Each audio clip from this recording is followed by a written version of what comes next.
G'day there guys, it's your main man Markee and welcome back to another episode of r/relationship advice. Now if you guys love this content, I want you to sit back, relax, smack that like button and enjoy today's episode.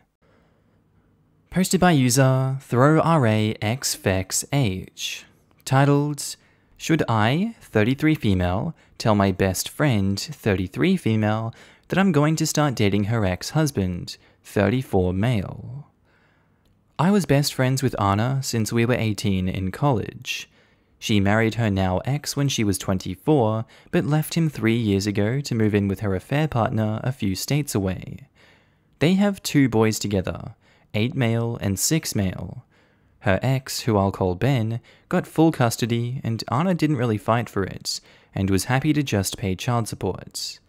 She has only seen her boys less than 5 times since the divorce. I'm a full-time single mom with a son of my own, 6 male. I'm a trust fund baby, so that's what supports us. I'm also the godmother to both of Anna's boys, and we all live in the same neighborhood, and the home is just a 5-minute walk away from ours. Ben works full-time and sometimes has to work late in the office, so I usually babysit the boys. I've been in their life since they were born, so they've always been comfortable around me. My son and his sons are really close too, since they've both grew up together and are pretty much brothers at this point. It's a weird setup, but it works for us. I've had feelings for Ben for the longest time, but didn't act on it because I didn't want to ruin what we currently have. The divorce was hard on him too, and I didn't want to make things even more difficult. I don't do what I do for his family because I have feelings for him or anything. I genuinely love those 2 little boys. Last night, technically just a few hours ago, I dropped my son off at his house for a sleepover, and he insisted he walked me home. His mother was staying for a couple of weeks, so the boys had someone to watch over them. We took the longer, 15-minute route and ended up talking, and he told me he had feelings for me but was too afraid to say anything too. Well, long story short, we kissed and now we're going on a date next Friday. It was magic. Now, my question is, should I tell Anna? While the split hurt our friendship, I'm still in contact with her, and we talk about 2 times a month or so. She told me that she still loves Ben and misses her kids, and how much she regrets leaving for a richer man. Then she posts pictures all lovey-dovey with him somewhere overseas. She's been unstable for the last couple of years, which is why I remained in contact with her as a support system. But I sometimes consider cutting her off because she's toxic. Ben knows we still communicate, but has told me he didn't want to know anything about her and what she's up to. Should I give Anna a heads up and talk to her about it? Is she even owed an explanation? I'm just afraid that she might go nuclear if she finds out and somehow involve the kids. Advice would be helpful. Thank you very much. Why are you friends with her again?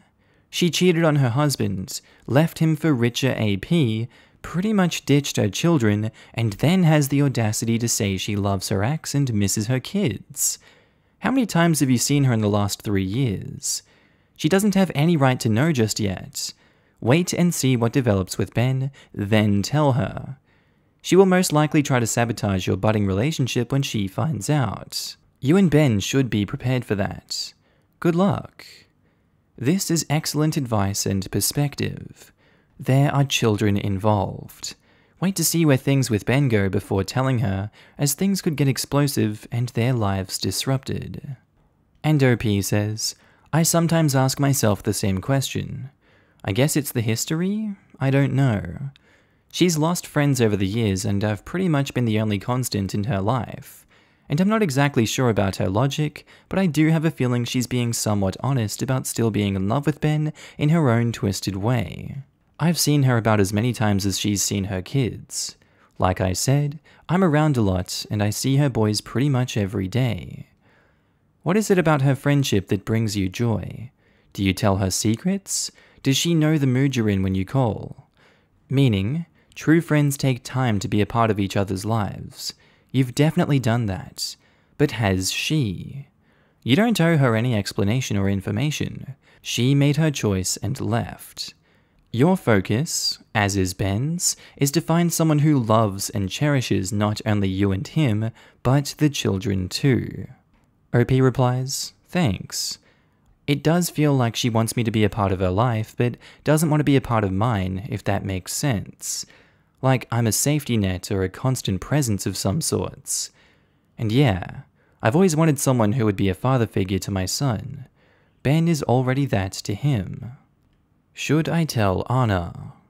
I would say see how it goes with Ben, and in a couple of months, if you're a couple, you can let her know. But it's not your concern if she's unstable. She's walked away from her marriage and her kids, and if she goes nuclear, get a restraining order against her and call the cops if she tries anything with you. I agree, but I would add that if they go out and are living in the same bubble of family and friends, Anna might find out before OP tells her. And while I completely agree that OP should cut ties with that terrible person and does not owe her anything, if Anna finds out from the third party, it'll be even more ugly. I would advise to keep this firmly under the wraps for a while. And OP says, we haven't told anyone yet, but I suspect his mother knows something is going on. She's really nice though, and she treats my son kindly too. Update, should I tell my best friend that I'm going to start dating her ex-husband? Okay, so first of all, thank you all for the advice. I got a lot of mixed replies ranging from telling her, not telling her, or letting Ben tell her. So the day after I posted, I went to Ben's house to help the kids with their homeschooling as always. Ben, his mum, and the kids all surprised me with a big breakfast, which was really lovely. After that, Ben's mum said that she would help the kids for now, and Ben and I had a little talk about Anna. He told me he wants to tell her himself, since he was the one who asked me out, and I agreed. Later in the day, I got an angry call from Anna, calling me a man-stealer. What? And a bunch of nasty things. Apparently, since we were friends, Ben was supposed to be off limits. She told me how I stole the love of her life. I guess she wanted to come back after milking the new guy? I'm not very good with dealing with confrontation, so I just hung up, blocked her, and cried. I'm pretty sure the friendship is over at this point, and there is no going back. Ben later told me that when he told Anna, he got the same BS about how she still loved him, wanted to come home, etc. Then when he said he was going to start dating me, her tone changed to her fighting him for custody. Ben assured me he talked to his lawyers, and it would be very unlikely that she would win, especially since she's barely seen him since the divorce. It's also worth noting that Anna's new boyfriend is child-free, she told me, so I doubt he would relish the thought of a couple of kids wreaking havoc in his fancy new condo in the city. Friday's date was amazing. Ben took me out for a date, and we ended up having dinner on the beach with meals him and his mum cooked. Without boring you guys with too much detail, we are both into each other, and have been for the longest time. 2 years for me, a year for him after he fully got over Anna. He's always wanted to ask me out, but was too afraid to do so till his mum scared him by saying some other guy would snap me up. Thanks for the assist, Ben's mum. We already have a pseudo-blended family thing going on. I mean, like, my son goes with them when they go camping, fishing, and all the father-son stuff. Ben is pretty much the closest thing to a dad my boy has ever had. We are pretty much not rushing into things, and have agreed that whatever happens between us stays between us. He's still going to be there for my son, and I'm definitely going to be there for his kids. Adjustment shouldn't be hard because we're always around each other anyway. I spend just as much time at his place as I do in my own home, lol. We both want the same things in life and are pretty much on the same page at the moment. I don't really want to put too much pressure on the relationship, but it does feel like it could be the real thing. I'm still sad about the situation with Anna and how our friendship ended, but trading a toxic friend for a loving boyfriend is something I would do any day of the week. I had to block her on everything, but I still get messages from some of my old friends asking me what was going on. They know Anna is a bit nuts. So it was a bit awkward having to explain the whole thing to a bunch of people. Overall, things are good. I may have lost a friend, but as many of you pointed out, she wasn't much of a friend anyway. I'm not sure when we're planning on telling the kids, but we already have spent most holidays together, so there's no real rush if we wait. Any advice on this would be helpful, by the way. Again, thanks Reddit. I think I needed to hear how toxic Anna was that I needed to cut her off. As you guys said, it's none of her business now. She's just jealous and is no longer relevant as a friend. I guess cheaters are truly self-absorbed and greedy. I hope you and Ben have a great life together. You guys deserve each other. Ups to the mum. Thank you. And yes, Ben's mum is amazing. She's always been like a grandma to my son, even though she doesn't have to. Mum for the win. I wouldn't worry about the kids. They'll most likely be really happy about it, and like you say, day to day it won't really change anything. Anna wanted to have her cake and eat it, but life doesn't work that way. The loss is hers, not yours. You've been respectful. It's been 3 years and he approached you. Go live your life, be happy and ignore her. Your relationship is none of her business.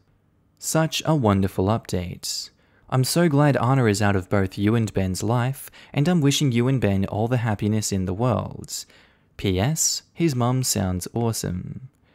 Thanks. And yeah, she really is.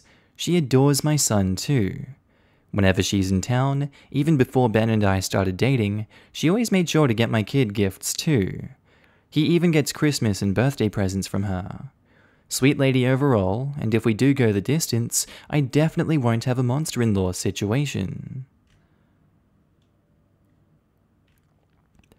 Posted by user ThrowRayaya28282, titled, My boyfriend loves to feed me meals every day. I don't know if it's sweet or weird. I've been with my boyfriend for 10 months. He's the best boyfriend I've ever had. He is so sweet and attentive. He always puts me first, and it's honestly a breath of fresh air compared to my past relationships. Also, he's a chef. Whenever we went out to eat, he would always love to feed me a bite of his food. I never minded and thought it was cute. When we started hanging out at each other's houses, he would always offer to cook, and then he would feed me my meal. I told him it's fine, I can feed myself, but he would always insist. He said he loves feeding beautiful women his food. Now it's kind of escalating. He wants to feed me on his lap. I told him that I'm not interested in sitting on his lap and getting fed. I'd rather just watch the show and eat my chips myself instead of a whole meal he made. When I say no, he gets a bit awkward and I start to feel bad. But it's so weird how he loves to feed me all my meals. Why? I know there's way weirder things out there and the intention is sweet, but I'm starting to think it might be a kink or something. I don't discuss the intimates of my relationship with my friends, so I'm on here. Is this weird or sweet? By the way, this is a daily occurrence whenever we are together. I'm not even a little bit involved in the fetish and kink community, and this is screaming fetish to me. Yep, the guy's a feeder. OP, just look if he's hard when he's feeding you, and you'll know whether he is a feeder. What? Do you know what a feeder is? None of these people know what a huge range food fetish can fall under, and is absolutely not entirely defined by obsessive sick abusers. Any fetish that is practiced without self-care or consent is harmful. Not all people who are into food fetish or even feedism have any desire for their partner to actually gain weight. Not all people into being fed actually want to gain weight in real life either. There is a lot of things that might be sexy in concept that don't translate to real life, and that is one of them. I have food fetishes and am attracted to chub, but I'm also attracted to all different kinds of body types. And the most important thing for me and a partner is that we share lifestyles and activities together, which basically rules out any unhealthy business. I believe it's a lot more normal than people think. They just don't think about it like that. A lot of people I've known who have food fetish are very loving, caretaker-y type people. I believe the root of gaining pleasure from feeding your partner is actually quite wholesome in nature. Plus, your interests bleed into your non-sexual life as well, and there is nothing insidious about that. I love food, and cooking wholesome, healthy food for people, and I'm not always getting some kind of insidious sexual pleasure from it either. Maybe that's what people think and fear. But But I have a pretty healthy relationship with my sexuality, which is important for anybody regardless of fetish. Definitely sounds like a fetish, and OP, as for your question, I see that as weird rather than sweet. Agreed. I could get on board with a lot of things, but having someone feed me my meals every day? I don't know about that. What if you don't want that big of a bite? Is the feeder going to adjust the food? Do you talk during the ceremony? Does he jack off afterwards? I have so many questions, and I want zero of the answers. OP, I suggest you look into feederism. It's a fetish. I'd also be careful of your waistline, because if he gets off on feeding you, there's a chance he'll get off on fattening you up as well. I've seen a few stories on here where women have been unknowingly participating in this fetish and don't realize it till their clothes don't fit anymore. And OP says, I'm naturally thin, 110 pounds, and since quarantine I gained 15 pounds, but I just assumed it was quarantine weight. Feederism? Let me look it up. Look up gaining fetishes, and as mentioned above, look into feederism. Finally, look into daddy/little girl fetishes. Update: my boyfriend loves to feed me my meals every day. First off, thanks to everyone that replied. I read every single one. I didn't even think my question would get more than a few replies. Someone commented that I research feederism, and I did, and wow! So many things became clearer, and now in hindsight, I'm shocked I didn't see it earlier. In my defense, I'm not a kinky person, and I didn't even know this was a kink. For starters, I'm naturally thin, and it's been a big insecurity of mine because I have no curves, no boobs, or butt. I'm 5'7", and when we were first together, I was 110 pounds, and now I'm 125 pounds. When he first met my parents, he later remarked that my mum being so thin after having 5 kids is crazy. Looking back, he seemed disappointed? He also tells me all the time that I have the perfect body frame to be thick. He noticed my weight gain before I did, and during sex he would always caress my waist, hips, and stomach area and tell me I'm looking voluptuous. He also told me he can't wait for me to get pregnant because he knows I'll be even more beautiful, and he'll feed me so much that I'll never snap back. He always said it with a joking tone and a laugh, so I thought it was a dumb joke. I decided that before I say anything to him, let me look up his exes and see if any of them are fat or gained a lot of weight. He's new to the area, and has only been with one girl before me, and her Instagram page is private, and also, her profile is a group photo, so I couldn't tell which one she is. Then I looked up her name on LinkedIn, and she has a profile.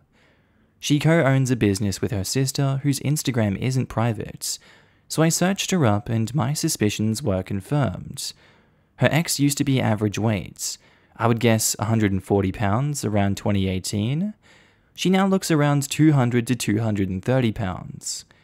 I was in denial and thought maybe she was responsible for her weight gain and not him, because I just couldn't believe this fetish is a thing.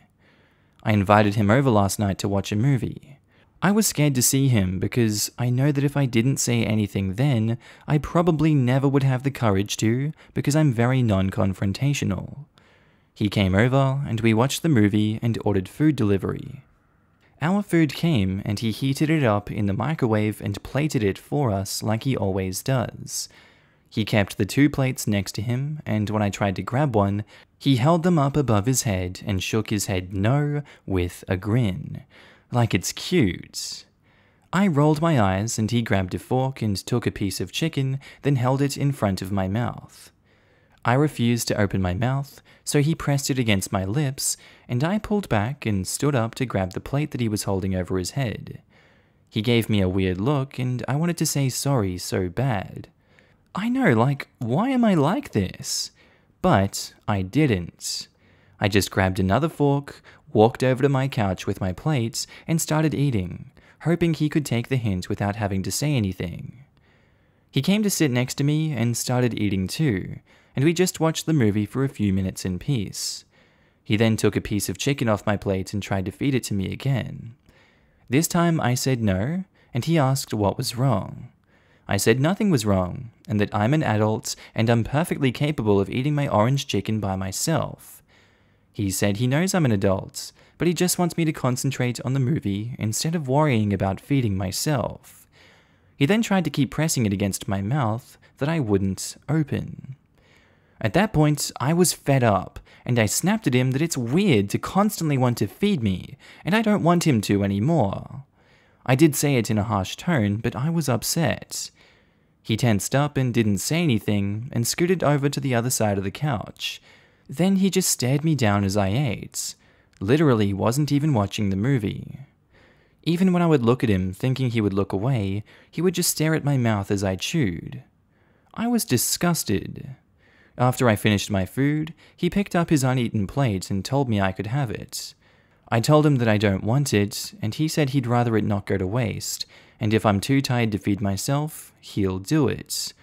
I was fed up again, and I told him that I think we should break up because we are obviously not on the same page. He asked, is this all because he wants to feed me? And I said yes, it is. He said that he's a chef and he loves food, and he also loves women, and there's nothing better than combining the two. I felt like an object. He said this can't be the real reason why I'm ending things, and I must be seeing someone else. That he treats me like a queen, and most other boyfriends wouldn't have ever cooked a meal, let alone fed it to me too. I asked him to leave, and he wouldn't until I gave him the real reason as to why I broke up with him. I said because you have a feeding kink, and he started cackling saying I'm a sick bear, and that a guy showing that he loves someone as sad and disgusting as me must truly be some sort of kink, because no one in their right mind would do it. Then he left and blocked me everywhere. I loved him before, but that conversation turned me off so much, and I'm honestly not sad we're over. I'm actually kind of relieved. I just don't understand why, if he truly has this kink, he wouldn't tell me and ask me to indulge in it. Why would he deny it and block me? Is it because of my dismissing behavior when he tried feeding me? Because it's not just the food or your weight on its own. If it were, he might be happy to watch you stuff yourself. He wanted to control you, and resorted to defensive name-calling when you showed him he couldn't. You caught him. You're well shot of him. I'm sorry he turned out to be such a d-bag. You're right. I guess me being in on it makes it less fun for him. I had a boyfriend who would buy desserts for himself, even though he hated sweets. Guess who always ended up eating them? One of the main reasons I dumped him. I always thought that it was to make me fat so no one else would want me, but maybe it was another one of his controlling tactics. Yeah, I was skeptical when someone brought up that angle in the OP, but this update provides plenty of evidence that that's what it's about. OP, I would consider working with a therapist to practice communication, because while you at least manage to force a confrontation, being able to speak up about your boundaries and stick to them is going to serve you so much better in the future. I'm glad you managed to do what you needed to do though. All of this. With my super PTSD powers, I now predict that OP will, in seemingly innocuous moments over the next few months, realize other breaches of trust or sus behavior, as the kids these days say. And OP will shudder in horror at how it seemed completely normal at the time. OP, you will want to look away. Please do not. Memorize these particular behaviors so that you can avoid someone who displays them later.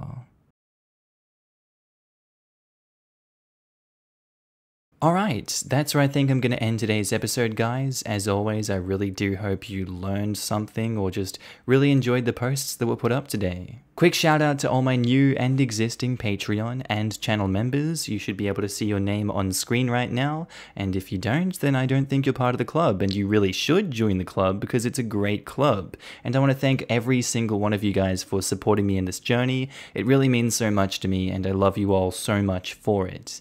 Thank you for helping me out. As you can tell, I'm now happy and healthy back in Australia. Thank God it's not cold like Ireland.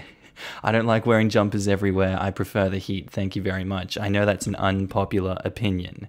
Anyway, guys, I really do hope you enjoyed today's episode. I'll see you in the next one. Have a good day, night, sleep, whatever you're up to, and I'll see you later. Bye.